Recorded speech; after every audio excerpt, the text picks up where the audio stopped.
Assalamualaikum warahmatullahi wabarakatuh. Salam hormat untuk seluruh para pendengar setia dimanapun Anda berada.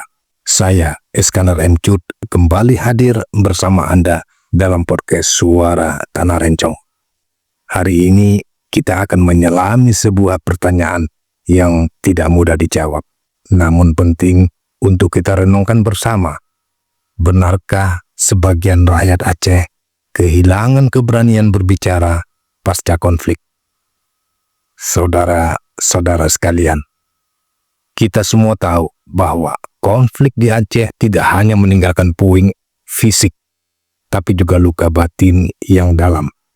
Bertahun-tahun masyarakat hidup dalam bayang-bayang ketakutan.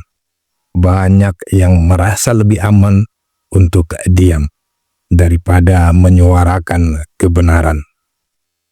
Namun, waktu terus berjalan. Perdamaian sudah lebih dari 1 dekade hadir di tanah kita. Pertanyaannya, apakah trauma itu masih membelenggu? Ataukah kita mulai melihat tanda-tanda keberanian baru dari generasi muda Aceh yang tidak lagi takut bersuara?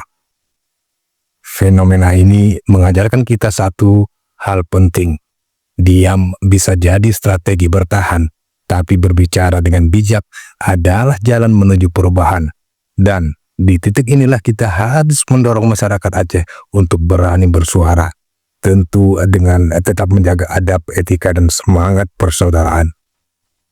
Semoga suara-suara yang sempat terbungkam kini menemukan jalannya untuk kembali bergema.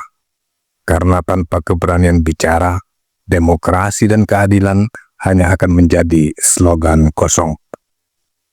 Saya, Iskandar M. Cut, terima kasih sudah bersama saya dalam podcast Suara Tanah Rencong hari ini. Wassalamualaikum warahmatullahi wabarakatuh.